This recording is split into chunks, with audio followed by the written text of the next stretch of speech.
This is a poem written by the French author Carmen Bernos de Gasztold.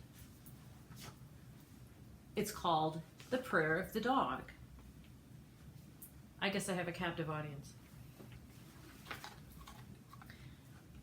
Lord, I keep watch. If I am not here, who will guard their house, watch over their sheep, be faithful? No one but you and I understands what faithfulness is. They call me, good dog, nice dog. Words. I take their pats and the old bones they throw me, and I seem pleased. They really believe they make me happy.